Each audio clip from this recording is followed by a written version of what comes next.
Gray and I tear down the street until we've lost all view of the academy in the distance, stopping only when we're desperate to catch our breath through the laughter. That had been a close one, but I have to admit to myself that it had been fun sneaking into Clanner Academy after hours with Gray. I had worried that it would be a bad idea at first. He could have seen something to clue him into who I was, but in the end, I had nothing to worry about. We continued the walk home, the sky overhead losing its warmth and shifting into a deep, inky blue. So, now that you've seen the academy up close and personal, what do you think? I ask, and Gray gives me a sidelong glance. I think that you definitely fit in there, he says thoughtfully. My eyebrows deep in confusion. How do you mean? The whole place just seems proper? Well, maybe that's not the best way to explain it. He trails off, running a hand through his hair as he shakes his head to clear the thoughts. Never mind, he says after a moment, turning his smile on me.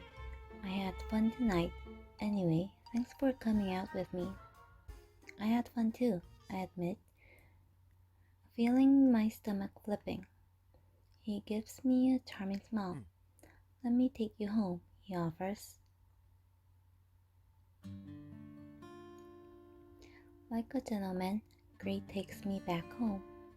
As we approach the back door of my building, I wrestle in my handbag for my keys. When my fingers don't make contact with the silver medal and plastic keychain, I freeze on the spot and dig deeper. Everything okay? Gray asks as he stops beside me. Yeah, I trail off absently, panic rising under my skin. They have to be in here somewhere. I think I forgot my keys. Maybe it's back at the restaurant, I say with an exasperated sigh, patting down my pockets to double check but coming short. I'm such an idiot, I say breathlessly, lashing out and kicking the side of the building. He takes hold of my arm and pulls me back, chuckling softly beneath his breath. Alright, let's figure this out before you break any of your toes. Pulling the same silver pin out from his pocket that he used to unlock the gate at Clanner Academy, he heads over to the back door. He attempts to poke it into the lock, but stops suddenly, a frown creasing his forehead. What is it? I ask as I come up beside him. I can't pick the lock, he says quietly. There's already something in there. You must have left your keys on the other side. I think for a moment before remembering what had happened when I left the boutique and smacking myself on the forehead slightly.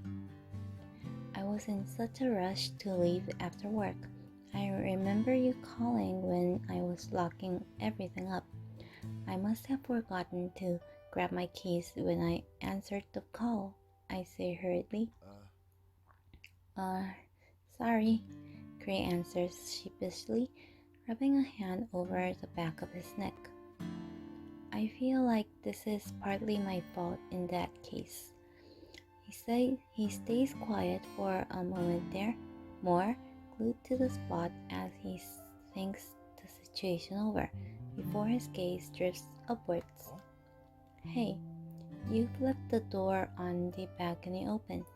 I can shimmy up the side of the building and get in that way.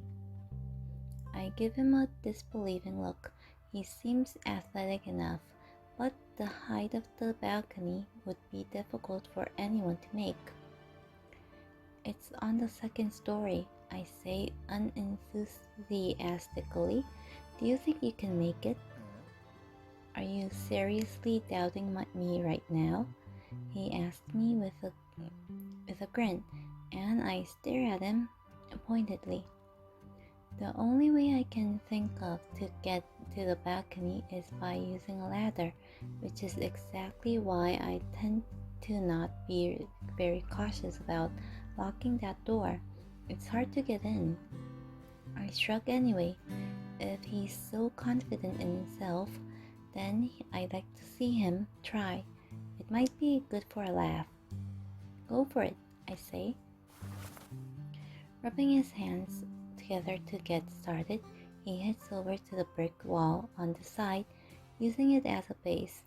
He tries to kick himself up to grab the ledge of the balcony. I sit back and watch, amused, as he flops his attempt to fall back to the ground, landing unsteadily on his feet. Everything going okay? I try to smother the laughter in my voice as I call out, but fail miserably. He doesn't answer as he makes the climb again, waving off my false concern. This time he gets closer, but again he loses his balance and falls back down to the ground, swearing under his breath. While this is entertaining to watch, I still bite down on my bottom lip. Anxiously, what am I going to do if Gray can't make the climb? If I call a locksmith, they'll charge me extra since it's after hours. I don't think I can break in myself. I'm not insured against that. With a new business to run, I really can't afford either of those options. I'll have to try Gray's way before it comes to that. If you're going to do this, at least let me help, I insist as I march over to the wall and give him a determined look, kicking off my shoes to ready myself. Give me a boost, I say, hands resting on my hips. Are you serious? Do I look like I'm joking? I can't really tell. Gray. Okay, he chuckles and moves into position. But if you fall and break your neck, I won't be blamed for it. You're a real gentleman, aren't you? You'd better not look up my skirt while I'm up there, I say as I move forward, getting myself ready. Wouldn't dream of it, he grins, and I can't decide if I should be worried or not. He bends, linking his fingers together over his knee to give me a leg up. Putting one foot in his hands, I use his shoulders to steady myself as he hoists me up. When I've straightened up enough to get my balance, I take one hand from my shoulders and reach towards the balcony. I'm close enough to touch the peeling paint of the ledge, but I can't quite get a grip on it. Just a little higher. I've almost got a strong enough grip to pull myself up, but the paint is old and chipped and drifts down into my face as I scramble for purchase. All of a sudden, the feeling of falling takes over me, and when I crash to the ground, my landing is broken by Gray's body beneath me. He groans as my elbow hits his stomach, his arms thrown protectively around me. Sorry, I say breathlessly in my struggle to disentangle myself from him, though I think I only managed to make things worse. He freezes beneath me, and when I realize the kind of position we've ended up in, I do the same. My knees are straddled on either side of his waist, my red hair falling over my shoulder in a waterfall and splaying across his chest. You know, if you wanted to get closer, you only had to ask, he says as his lips tilt upwards.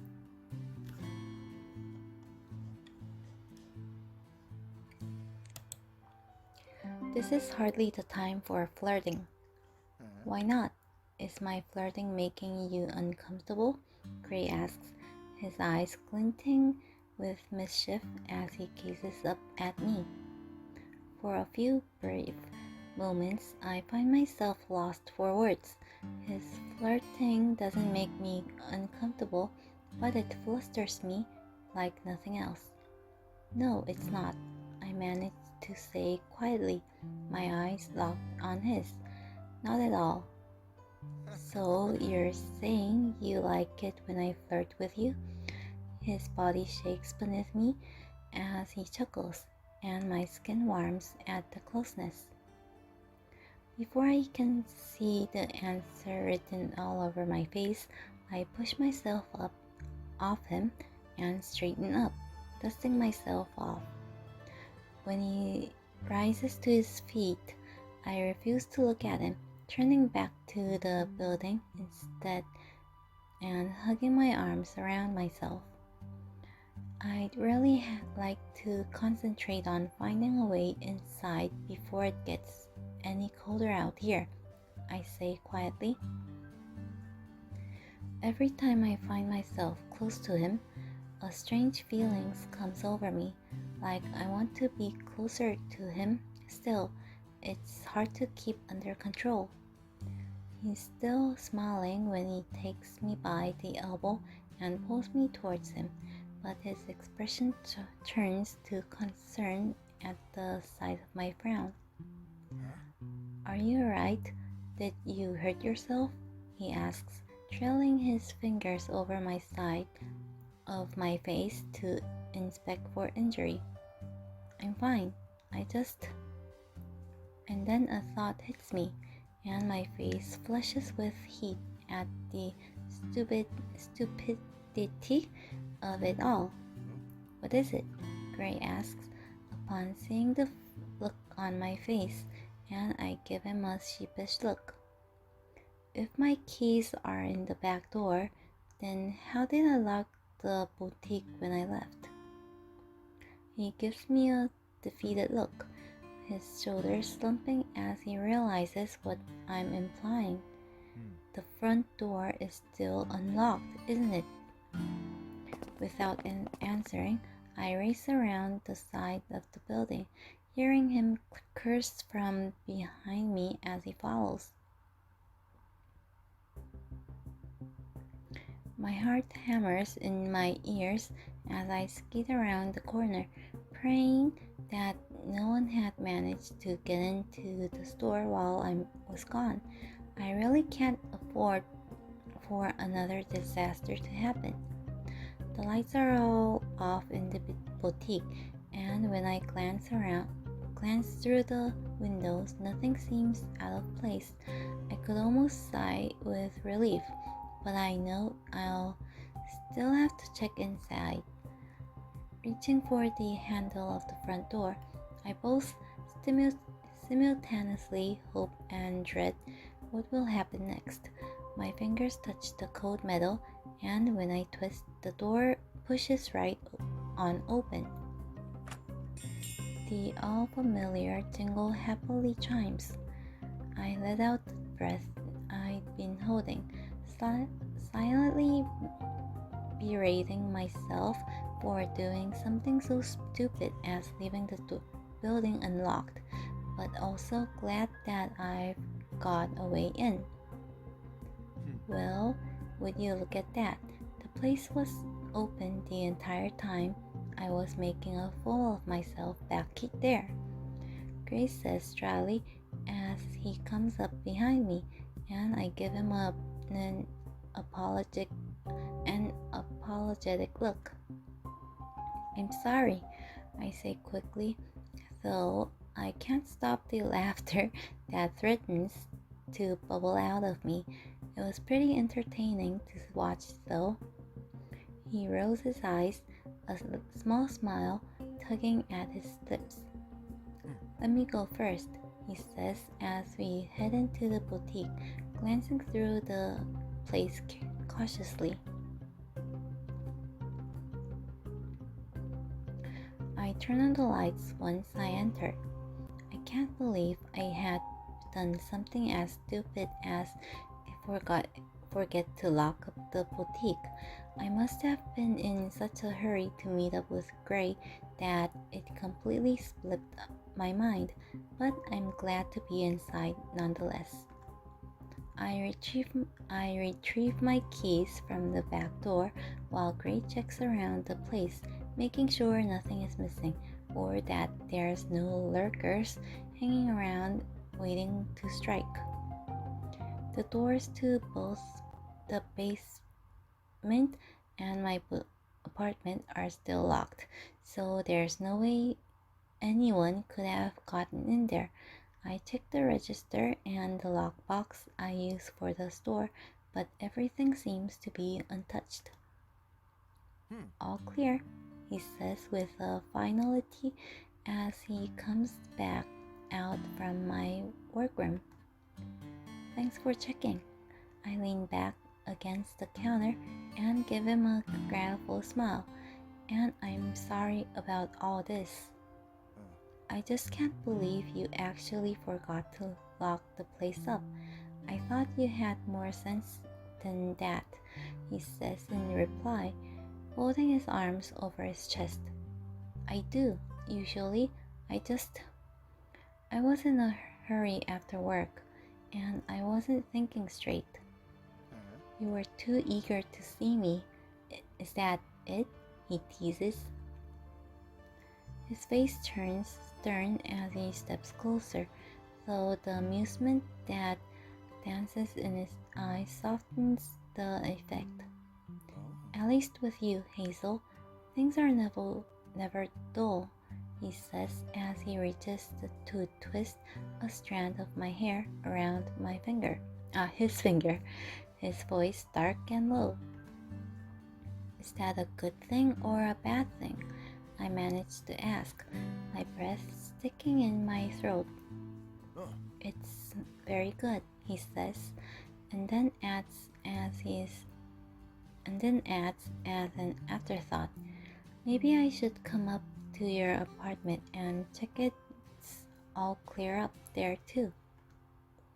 A little buzz goes through me, and while the thought is tempting, I know deep down that I really shouldn't be putting myself in a position to be getting any closer to him than I already am.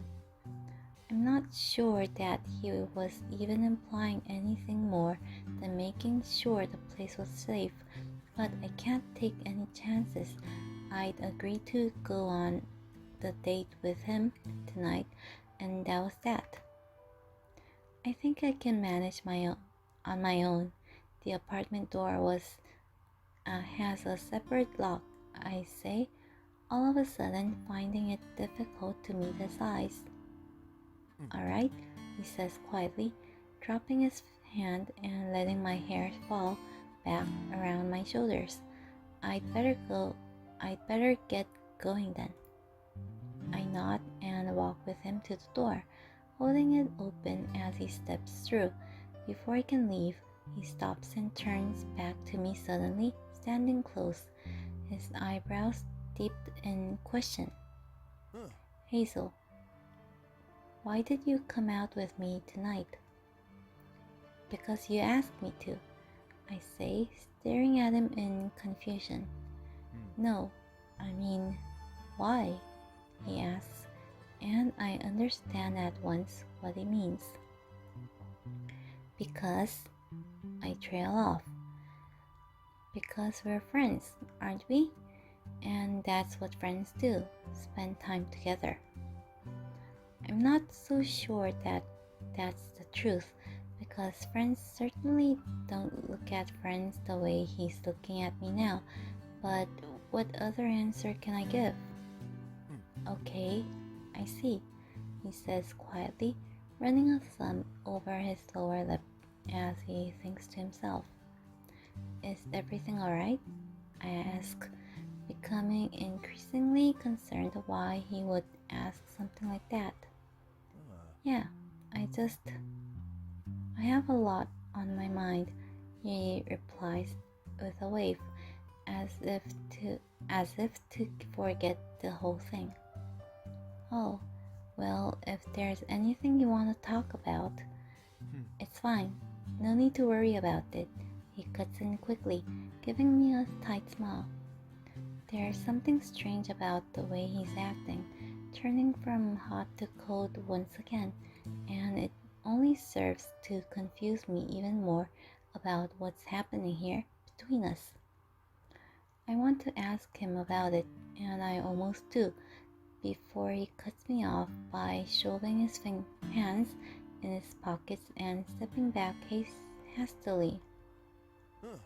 Good night, Hazel, he says quickly. Then he walks off to leave.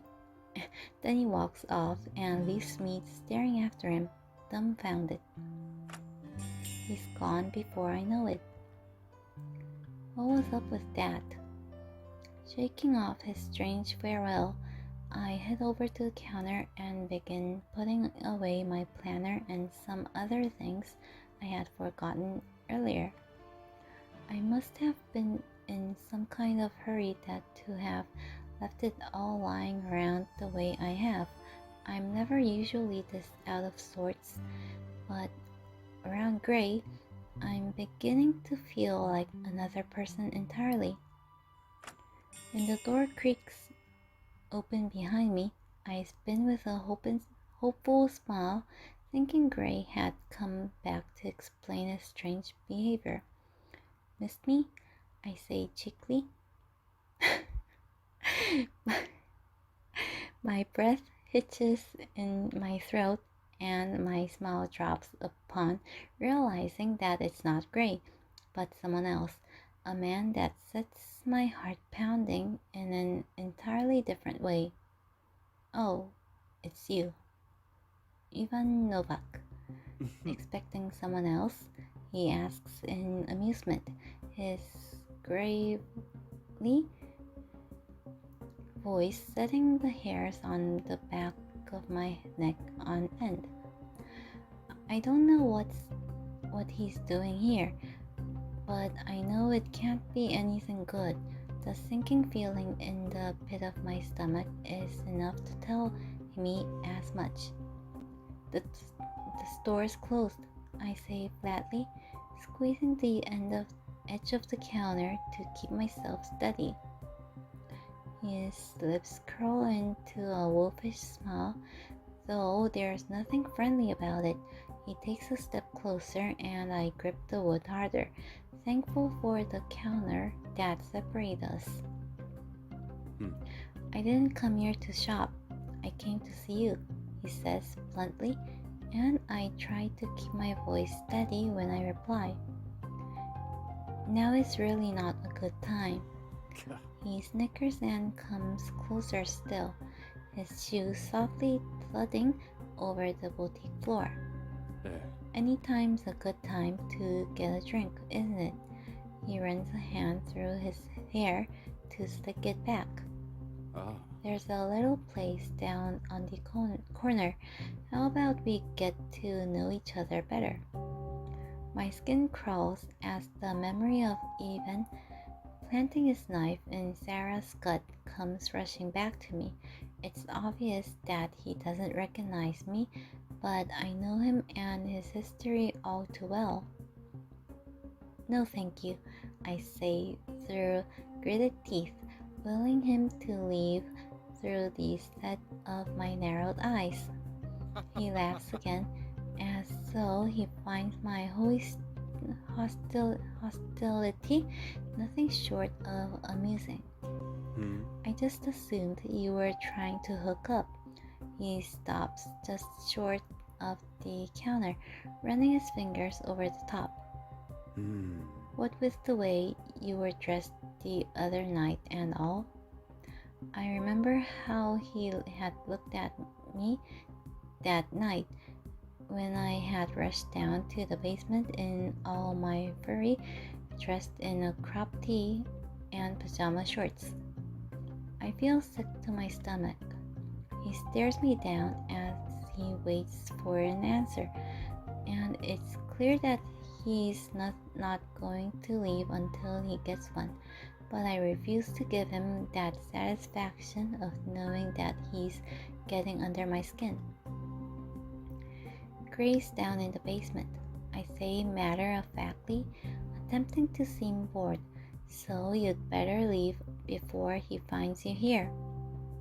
Instead of looking worried, as I had hoped, his grin stays firmly plastered in place. That's funny. Thought I saw him headed down the street a minute ago, he says with satisfaction. I swallow thickly, my mouth going dry.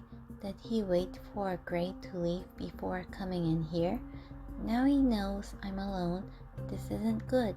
This is becoming dangerous. I haven't been in a fight with someone in forever, but even if I did keep in shape, who's to say he won't brandish a knife? I can't fight that. You know, I keep thinking to myself, you look awfully familiar. He narrows his eyes and leans in to inspect me further. I back up as far as the space will allow. I really don't know what you're talking about, I say through gritted teeth, my heart pumping a mile a minute in my chest. Oh. This is a nice place you've got here.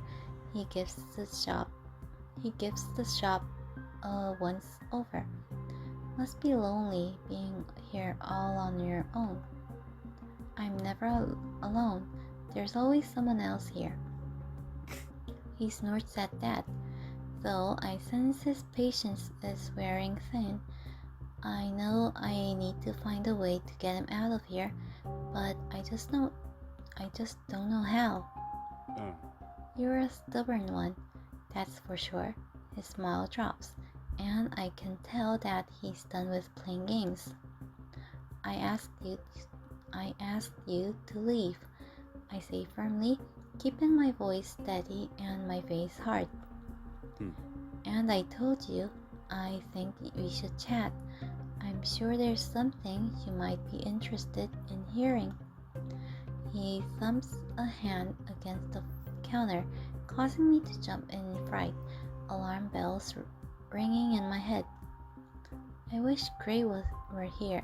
I wish Gray were still here. My bag is on the counter between me and Ivan, whatever. I could grab it and lock myself in the workroom before Ivan has the chance to do anything and call the police. He must see the look in my eyes, because before I can move, he takes my hand back and pulls it closer towards him. You know, you're not being very hospitable, he says coldly. I didn't mean it like that. It's late, and this really isn't the best time for you to stop by, I say, attempting to keep from pissing him off further. Why not? Did you and your boyfriend have a fight? He nods towards the door, and I suppose he means Gray. My patience is wearing thin. I have nothing left to do but stand my ground against him, knife or no knife.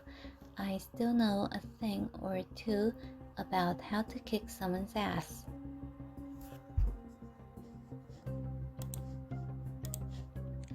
Please hand over my bag, I say with a nod towards my handbag, still firmly in place beneath his hand. His eyes flicker to the item in his hands and then back to me. Why? What's so important in there, huh? He asks with a questioning stare. My thoughts immediately go to my phone, which is the only thing I can think of to get myself out of this situation. It's mine, and I'd like you to take your hands off my property, I say louder this time. He's finally starting to realize he's not welcome here. Ivan drops my bag onto the counter and holds his hand up in front of him in innocence, giving a wolfish smile. Alright, I'm going. No need to get your panties all in a twist. He steps back slowly, his smile growing wider at the sight of my aggression. It takes what feels like hours, but finally he steps towards the door and pulls it open. My skin crawls as I watch him go, shutting the door behind him and making sure to lock it tight. I grab my handbag and race to the back door and double-check that as well before heading up to my apartment and also locking that door behind me. Dropping my bag on the sofa beside me, I sit down and let out a breath, feeling like I can finally breathe again. However, I can't shake off this icky feeling of nearly being violated. I consider calling Gray and asking him to come back. Surely he can't be too far away yet. But then I decide I'm probably just overreacting and put my phone away again. I told Gray tonight that I wasn't a porcelain doll, and though I'd hidden the fact that I'd been involved in any gang activity back in my school days, I know that I can handle myself. If even ever comes back here on his own, I'll be prepared.